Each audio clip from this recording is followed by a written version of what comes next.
Queridos, boa noite a todos. Você que também está me ouvindo pelo YouTube. Que Deus fale aos nossos corações. Que você também ouça a voz do Senhor em sua casa. Eu sempre repito essa frase. Faça desse lugar onde você está também ali um lugar de adoração ao Senhor. Como o pastor Matson falou pela manhã, nós vamos começar uma série de 3 mensagens. Se Deus não vier nos buscar, esses 3 próximos domingos nós vamos falar com o tema Bem-aventurados. Hoje, Bem-aventurados parte 1, né? Está no livro de Mateus, Evangelho de Jesus Cristo, segundo Mateus, capítulo 5. A unidade vai até o versículo 12, mas nós vamos ler só até o versículo 5 para ficarmos na primeira parte. Diz assim a palavra do Senhor: Vendo Jesus as multidões, subiu ao monte, assentou-se. Aproximaram-se dele os seus discípulos. E ele começou a ensiná-los, dizendo: Bem-aventurados os pobres de espírito, pois deles é o reino dos céus. Bem-aventurados os que choram, pois serão consolados. Bem-aventurados os humildes, pois herdarão a terra. Vamos orar? Pai querido, nós queremos te pedir que teu Santo Espírito nos ajude nesse momento a compreender a tua palavra e que teu Santo Espírito fale aos nossos corações para que sejamos edificados com a tua palavra. Que ela cumpra o seu papel de trazer edificação para muitos, confirmação da salvação de muitos outros, condenação daqueles que são contrários à tua palavra e não reconhecem a ti como Senhor e Salvador das nossas vidas. Enfim, Senhor, fala conosco. Apesar de esse que fala contigo agora ser apenas um vaso quebrável, mas te peço que eu seja apenas um instrumento em tuas mãos, para que a tua palavra seja a evidência dessa noite, que possamos ser edificados pela tua palavra, alimentados pela tua palavra. É o que te rogamos no nome de Jesus. Jesus começa a fazer, nesse momento aqui, a construção da base do seu reino.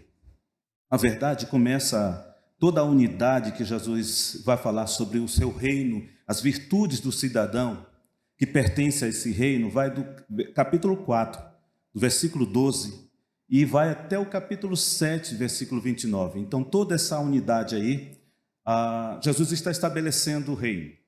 Os profetas já falavam da vinda de Cristo. João Batista já falava a respeito de que o reino estaria próximo, né? E Jesus Cristo, não muito diferente, também da mesma forma, ele começa lá no capítulo 12, no capítulo 4, falando: arrependei-vos, o reino dos céus está próximo. Mateus usa essa expressão, reino dos céus, porque como ele escreveu inicialmente para judeus, e muitos judeus sequer, pelo respeito a Deus, pronunciava a palavra Deus. Então, Mateus, de maneira estratégica, coloca reino dos céus, mas quando você olhar nos outros evangelhos, fala reino de Deus é o mesmo reino. Então, Jesus agora se dirige aos seus discípulos, com a intenção de, então, apresentar a esses a constituição do seu reino, né? As bases do reino, como um código de conduta, como uma maneira deles entender como deve ser aquele que pertence ao reino, se portar diante das verdades que eles iriam aprender, e também essa verdade precisava ser vivida no meio de uma geração corrupta, perversa, num mundo vil, como eles viviam e não diferente dos nossos dias.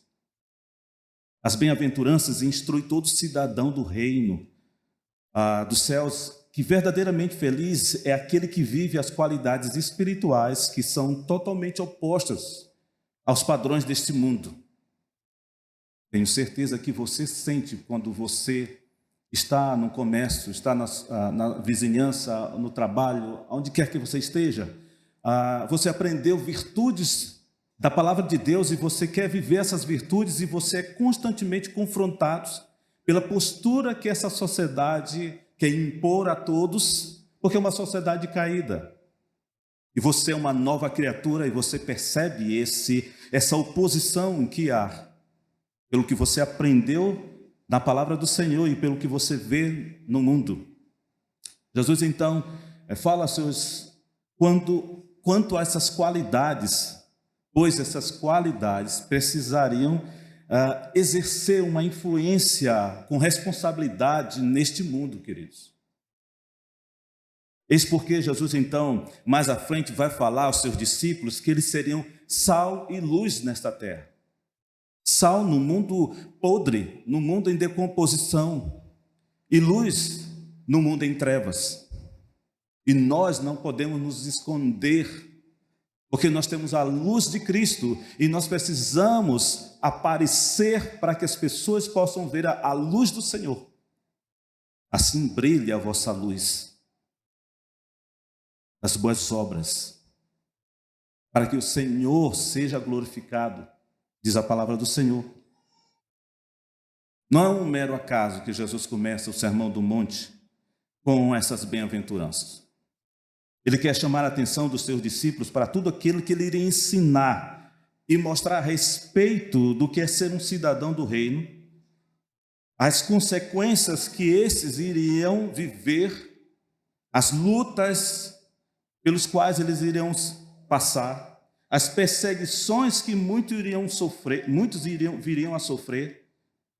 Então era necessário que essas qualidades precisavam existir no cidadão do reino para que eles possam viver a verdade e a justiça neste mundo, queridos. As bem-aventuranças são promessas, meus irmãos. São promessas que beneficiam a mim e a você que pertence a este reino, os quais nós saberemos mostrar a todos o que significa ser consolados, o que significa herdar a terra, estar satisfeito, obter a misericórdia, ser chamado filho de Deus. Essas qualidades precisam estar estampadas na minha vida, na sua vida, porque nós vivemos como cidadão de um reino que será eterno, mas ainda não existe na nossa realidade. É o já e o ainda não. Nós já pertencemos a esse reino, mas ainda não vivemos a plenitude dele. Mas nossas vidas precisam já ter estas qualidades de um discípulo do Senhor. As bem-aventuranças mostram que a nova lei de Jesus consiste em mais do que um simples conhecimento de determinados números de preceitos. Isso aqui os escribas e fariseus sabiam de cor. E Jesus dá logo a primeira pancada, é bem aqui, quando ele está querendo mostrar aos seus discípulos que não adianta só conhecer os preceitos, só conhecer a verdade, mas precisa viver essa verdade. E essas atitudes vão ser demonstradas na mente e no coração, não apenas nos seus atos, onde os homens vão ver. O que Jesus tenciona é mostrar a seus discípulos que eles devem ser dotados de humildade de coração, amar verdadeiramente, confiar plenamente no Senhor, ser fiel a Deus e ter coragem de perseverar na fé nessa jornada cristã. Hoje nós ouvimos de manhã uma exortação muito profunda, muito séria do pastor à igreja. Quantos? Aqueles que estão, de repente, vivendo com um pé no mundo e um pé na igreja, está na igreja, ou se dizer discípulos do Senhor, mas a sua vida é inundada pelo mundanismo. É isso que Jesus está querendo dizer neste momento, e é isso que Jesus está falando a nós nesta noite. Não podemos ser só conhecedores desta palavra, mas verdadeiramente nós precisamos estampar isso na mente e no coração, porque dessa forma nós viveremos as virtudes do reino. Nós pensamos muito em ter um mundo melhor, né? Tem um slogan do Rock in Rio, pelo mundo melhor, né? Por um mundo melhor. O mundo seria melhor se a igreja brilhasse plenamente à luz de Cristo. As bem-aventuranças referem-se a uma alegria que excede o nosso entendimento, o entendimento do mundo, meus irmãos. Excede essas circunstâncias triviais do nosso dia. Excede esse profundo viver que nós estamos vivendo agora, onde as intempéries muitas vezes nos afetam. As bem-aventuranças é uma alegria indizível, é um sentimento de paz, onde todos aqueles que foram abençoados, que foram chamados para a salvação em Cristo, sentem e vivem a despeito dessas aflições cotidianas. Essas virtudes são dadas aos discípulos, pois o homem sem Cristo não tem em si mesmo conduta moral para viver no mundo como Deus exige. Ainda hoje pela manhã nós ouvimos que o Senhor não vai ouvir a adoração daqueles que estão com mãos sujas, daqueles que chegam a um lugar que nós reservamos para um encontro especial com Deus, que é esse aqui no ajuntamento dos santos, mas a vida é completamente cheia de pecados. Deus não ouve o louvor, não ouve a adoração, não recebe. É isso que o Senhor Jesus estava falando naquele dia, sabe? Aos seus discípulos. Porque eles ouviam um certo tipo de ensinamento. Vocês ouviram isso, mas eu quero ensinar vocês sobre isso. É isso que o Senhor Jesus estava dizendo naquela noite. Naquele dia, melhor dizendo. Assim como Jesus viveu a plenitude, ele conclama a mim e a você, que somos discípulos dele, a viver uma vida nova, uma vida abundante, uma vida com uma mentalidade completamente diferente, como cidadão de um reino eterno, de equidade e que é governado por um rei justo e bom. Paulo fala em Romanos de uma transformação, de uma renovação, de uma mente renovada, e aquela mente que já foi alcançada pelo Espírito Santo. É isso que o Senhor está querendo falar aos seus discípulos, é isso que Ele está falando para nós nessa noite. Nosso padrão de vida tem que ser excelente, acima da média, além do que este mundo oferece como um padrão de vida. Se estivermos vivendo esse mesmo padrão, nem valeria a pena nós estarmos aqui. Poderíamos estar em qualquer outro lugar do que vir aqui ouvir alguém expor a palavra que não faz sentido para ele.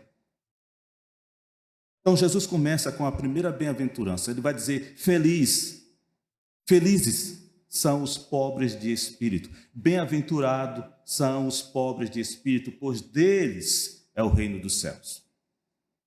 Aqui por um bom tempo foi mal interpretado o que Jesus estava falando quando muitos fizeram votos de pobreza. Muitos entraram em mosteiros, foram viver em cavernas, achando que isso que agradava ao Senhor, ou que muitas vezes isso iria afastar eles de viver em pecado. Mas seria uma contradição quando a própria palavra de Deus nos diz que nós devemos assistir os pobres, assistir as viúvas, os órfãos. Então seriam felizes só aqueles miseráveis que não têm condição alguma. Não, isso não é ser pobre de espírito. Ser pobre de espírito é aquele que reconhece a sua incapacidade e que depende única e exclusivamente da graça de Deus para viver. Esses são os pobres de espírito. São todos os que compreendem a sua carência espiritual e encontram suprimento e satisfação no Senhor. O reino dos céus é dado a esses, pois em seus corações não há espaço para autossuficiência ou autoexaltação.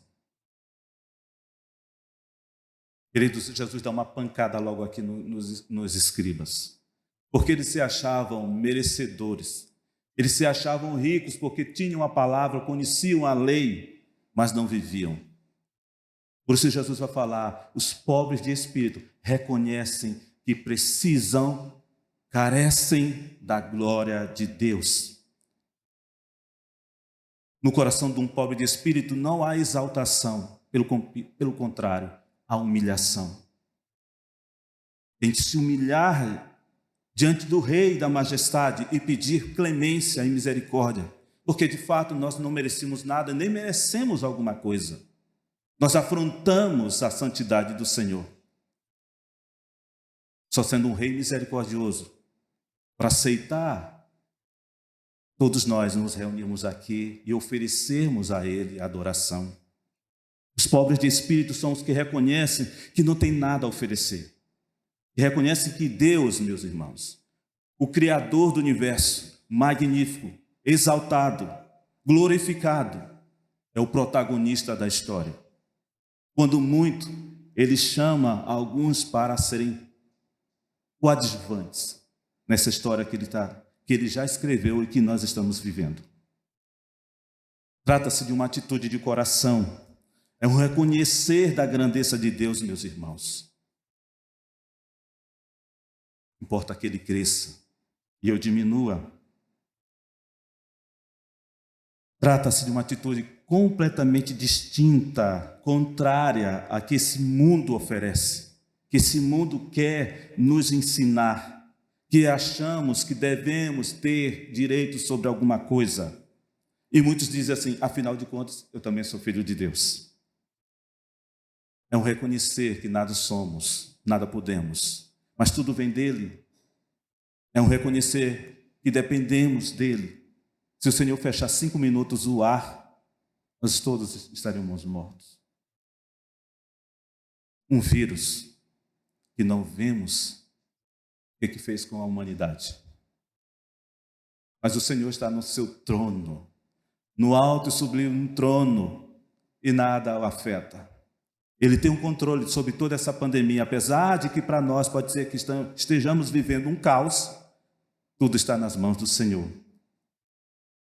Os bem-aventurados têm esse espírito de reconhecer que dependem do Senhor.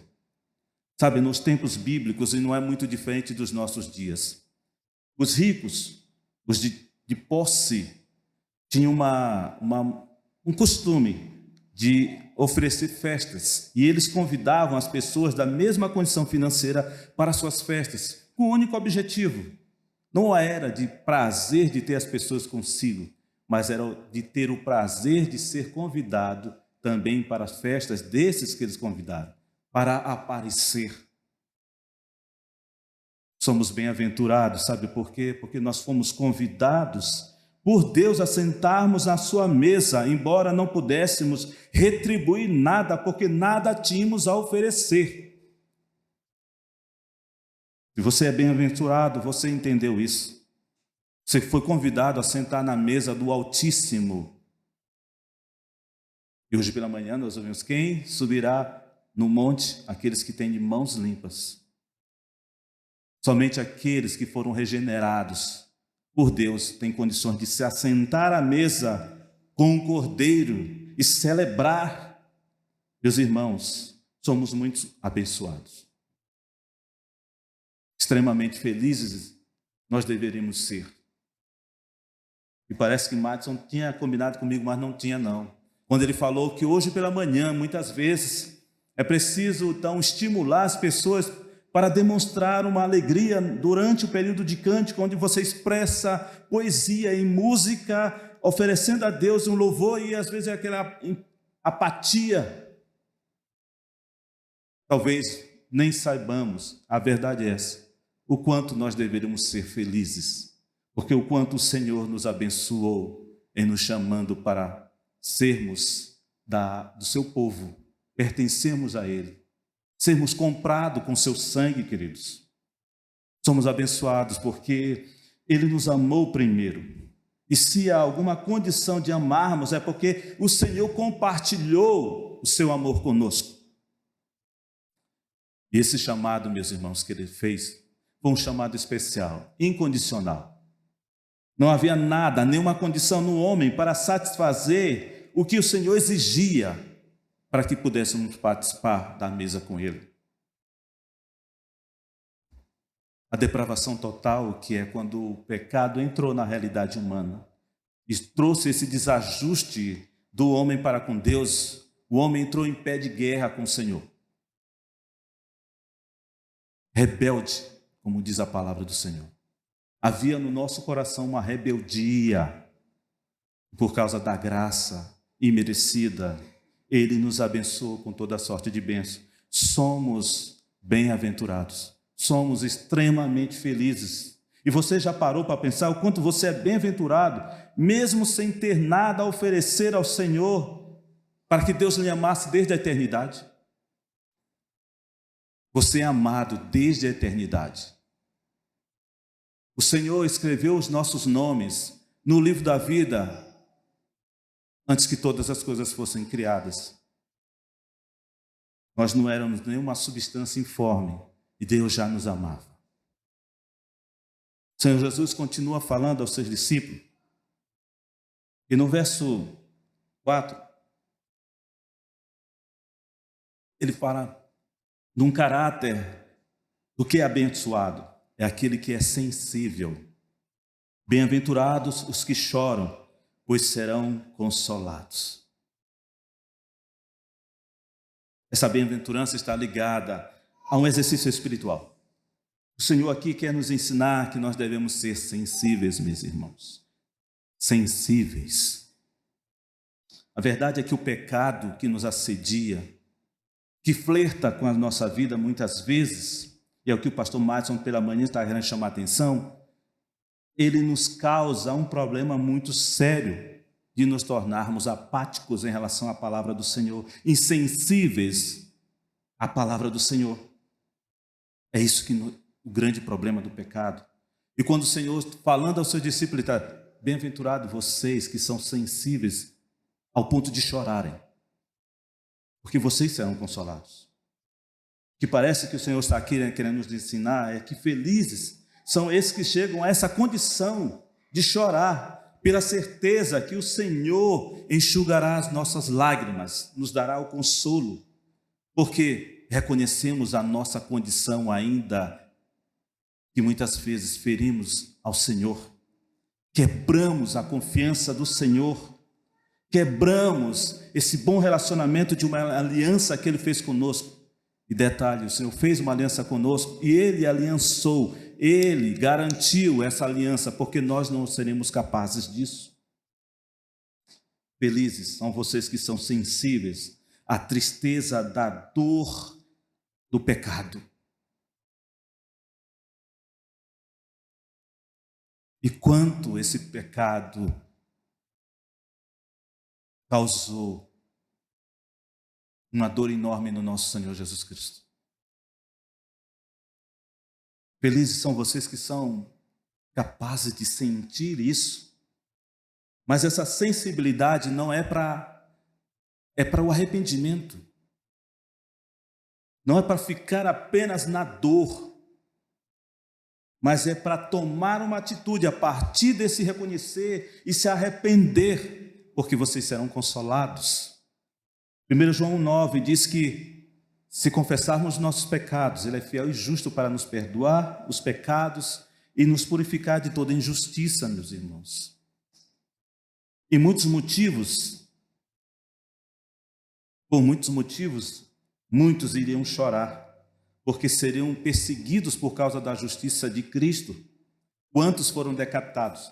Quantos foram mortos na fogueira? Quantos foram crucificados de cabeça para baixo? Felizes são vocês que choram na certeza que o Consolador enxugará toda a nossa lágrima. Muitos viriam também a sofrer porque perderiam o que mais amavam. Quantas pessoas nesse mundo estão dando suas vidas em lugares que o Evangelho não pode entrar? Deixaram filhos, deixaram pais, deixaram conforto. E eu me lembrei agora de uma situação que eu vivi há uns anos atrás. Alguém que tinha ido lá no Muro das Lamentações, disse que quando chegou aqui em São Luís, quando falava da palavra, chorava. Mas no dia em que soube que a filha dele, que fazia já o 8º período de medicina, disse para ele: pai, eu não vou mais concluir o curso, eu vou ser missionária. Ele chorou, mas não foi porque ela ia fazer missões, é porque ela estava deixando um curso de medicina. Que contradição! Será que esse é verdadeiramente sensível à palavra do Senhor? Essa bem-aventurança, meus irmãos, é proveniente do consolo divino, do consolo de ter o perdão e a restauração de uma aliança com o Senhor. Nós podemos chorar, meus irmãos, e devemos chorar pelos nossos pecados, porque causam separação de uma vida que glorifica ao Senhor. Perdão pelos nossos, devemos chorar pelos pecados da nossa nação, mergulhada em idolatria completa, e completa rebeldia contra os preceitos do Senhor. Neemias, ao saber pelos seus amigos a situação em que Jerusalém se encontravam, daqueles que não foram mortos na Babilônia, voltaram, encontraram um lugar desolado, pós-guerra, tudo acabado. Ele pergunta como está a situação. Jerusalém está acabada. Os muros destruídos, os portões foram queimados. Nós somos desprezados pelas outras nações. O que Neemias fez? Neemias sentou-se e chorou profundamente. Se sentiu parte daquela realidade. Meus irmãos, quando eu estava estudando isso, eu me vi, Senhor, me perdoa. Porque quantas vezes eu vejo o nosso país nessa situação, e eu sou incapaz de chegar e tirar um tempo para orar pela nossa nação. É mais fácil eu ir para as redes sociais e falar de um irmão, de um amigo, porque ele é contrário ao meu pensamento da política. Eu não sei quanto a vocês, mas verdadeiramente eu trato com o meu coração quando eu vejo alguns posts de amigos meus, irmãos meus, que são contrários ao que eu penso que deveria ser para a nossa nação, mas eu respeito o pensamento deles. Mas muito mais do que respeitar é chorar, Senhor, não por eles, mas por mim, porque muitas vezes o meu sentimento não é só de tristeza, muitas vezes é até de raiva. Bem-aventurados somos nós que somos capazes de sentir isso. E verdadeiramente pedir perdão ao Senhor, porque não somos nada diante do Senhor. Será que nós choramos pela decadência humana? Pelo projeto do Senhor, que era sermos a imagem perfeita, a semelhança de Deus. E essa nação e a humanidade está desfigurando completamente essa imagem que o Senhor criou para os seus filhos. Será que somos mesmo bem abençoados? Bem-aventurados, melhor dizendo. Será que nós temos chorado diante do Senhor pela essa realidade em que nós vivemos? Mas deveríamos ser bem-aventurados, porque nós temos o Espírito Santo, que nos leva ao choro, que nos torna sensíveis ao sofrimento, na certeza que nós temos um Consolador, que sabe tudo o que passa nos nossos corações, e é aquele que enxuga as nossas lágrimas. Você já parou para pensar o quanto você é bem-aventurado? Em ter o Consolador que sabe o que você passa, as lutas pelas quais tu passa, o sofrimento que você deve estar passando nesse momento. Então, e nós não sondamos os corações de ninguém aqui, mas o Senhor sonda os nossos corações, sabe da maneira como você chegou aqui, talvez preocupado com o exame que vai fazer amanhã, preocupado, quem sabe, com um parente seu que precisa de cuidados médicos, quem sabe, preocupado porque não sabe o que vai colocar amanhã na panela para cozinhar. Mas o Senhor sabe. O Senhor viveu todas as tuas dores. E o Senhor enxugará as suas lágrimas. E no versículo 5, Jesus fala sobre que o cidadão do reino dos céus é um cidadão humilde. E ele vai herdar a terra. Meus queridos, as bênçãos do Evangelho de Cristo refletem um caráter transformador na vida de um ser humano. Nós falamos anteriormente que o pecado, quando entra na realidade humana, traz muitas distorções, fez muitas distorções ao projeto original de Deus, de ser imagem e semelhança que reflete o Criador das nossas vidas.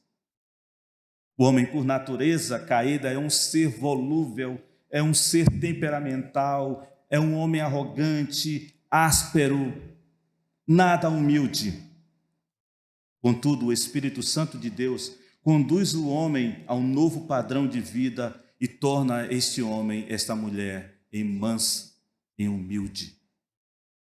A expressão aqui colocada como humilde está alinhada ao sentido que a pessoa é humilde por causa que o Evangelho fez na sua vida. É aquele que defende a justiça com paciência, porém com firmeza, mas sem amargura, sem precipitação, entregando suas lutas e desafios ao Senhor, porque tudo julga retamente. Os humildes esperam no Senhor. Não se precipitam. Não tentam resolver as coisas com as suas próprias mãos, porque toda vez que o homem tenta resolver a situação com a própria mão, ele mais desarranja a coisa do que conserta. Bem-aventurado é aquele que tem um caráter moldado pelo Espírito Santo. Ele é capacitado a perseverar em fé por causa de Cristo, ainda que as condições não sejam favoráveis, como é o nosso tempo, cheio de injustiças, ofensas, falta de reconhecimento. Querido, se tu fizeste alguma coisa para alguém, tu não fizeste mais do que tua obrigação. E às vezes, em nosso coração, por mais que a gente pense, eu estou fazendo alguma coisa para fulano e tal, mas o coração é vaidoso. O coração quer a glória de Deus. Mas a palavra de Deus nos fala que nós devemos pagar o mal com o bem. E ainda que isto vale prejudicar lá na frente, mas aquele que julga a todos e com retidão e equidade sabe que ele vai julgar a tua causa. Se você fez alguma coisa a alguém, você acha que fez o bem para ela, e ela ainda te fez mal, você não fez mais do que a sua obrigação de tratar a todos como um discípulo do Senhor deve fazer. Você é feliz por isso. Você é bem-aventurado por isso. Os humildes não têm expectativa alguma nesse mundo. Pois esse mundo, como nós já falamos, é um mundo caído, é um mundo mau, vil, que apresenta todo tipo de mazela gerada pelo pecado nos homens, meus irmãos. Os humildes esperam no Senhor. Todo o consolo, todo o conforto, toda a provisão é no Senhor. Os humildes não levantam para si a glória, não se sentem melhores. Os humildes esperam a herança e mantendo uma fé serena, aguardando no Senhor, pois confia na promessa que serão os reis de toda a terra, como nos diz em Apocalipse 5, 9 a 14. Os humildes não veem a vida do outro com desejo, como Asaf no Salmo 73 viu o quanto os ímpios estavam prosperando e ele é naquela dureza, naquela miséria total, até que um dia ele entra na sala do trono e ele encontra o Altíssimo que lhe dá uma chibatada e aí ele entende: Senhor, é bom estar na tua presença. A satisfação está em ti, ó Pai. Não é o ter que vai nos trazer felicidade. Nós não somos bem-aventurados pelo que temos, mas pelo que somos. Somos povo de propriedade exclusiva do Senhor. Nós fomos comprados com alto preço, com o sangue de Jesus Cristo. Por isso, somos bem-aventurados. E para fechar, eu quero só dizer 4 verdades aos nossos corações. Bem-aventurado é aquele que é cidadão do céu. Nessa noite, todos têm certeza que já tem o seu passaporte carimbado para esse reino eterno, para essa nova terra, esse novo céu que o Senhor garante aos humildes? Se não, hoje é uma oportunidade que o Senhor está dando a você. Se você não tem certeza, hoje o Senhor está dizendo para você que você pode herdar e você pode fazer parte desse reino eterno. Bem-aventurado é todo aquele que compreende que nada tem e que o que tem não é suficiente, mas que encontra todo o suprimento no Senhor. Felizes são esses que encontram felicidade, suprimento, satisfação em Deus. Não é um bom emprego, não é um bom carro, não é uma boa casa, não é o dinheiro farto numa conta. Nada disso traz satisfação. O que nos satisfaz e que nos deixa felizes extremamente, estar plenamente satisfeitos em Deus. Bem-aventurado é aquele que é sensível à voz do Senhor, que chora por causa do seu pecado, que chora pela decadência humana sem Deus e que tem a certeza que o Senhor conhece todas as nossas dores e que nos acompanha e nos acompanhará por toda a eternidade. Bem-aventurado é todo aquele que tem um caráter transformado pelo Espírito Santo de Deus, que aguarda a justiça do Senhor. Porque hoje você pode ser injustiçado, mas tenha certeza que se o teu nome já foi dito pelo Senhor e tu ouviste a voz do Senhor, toda a injustiça cairá por terra, porque o justo juiz é que julga a tua causa. Ele nos conduza em conhecer mais e mais a Ele, e que essas verdades, esse caráter transformado, possa ser presente em nossas vidas. Senhor, nós te damos graça pela tua palavra que fala aos nossos corações. Nós agradecemos, Senhor, porque nada fizemos para te ser tão amoroso para conosco, mas tu és Deus de amor e nos alcançou e nos abençoa com toda a sorte de bênção. Te pedimos, Senhor, se nessa noite há alguém aqui que não tem certeza desta salvação, mas entendeu a tua palavra e quer ser parte deste reino onde o seu Senhor é justo, que manifeste, conversando com o pastor Madison, comigo, após o culto, para que nós oremos e apresentemos a Ti, ó Pai. E aqueles que estão aqui, confirma a cada dia, Senhor, a salvação em Ti. É o que rogamos e te pedimos nessa hora. Amém.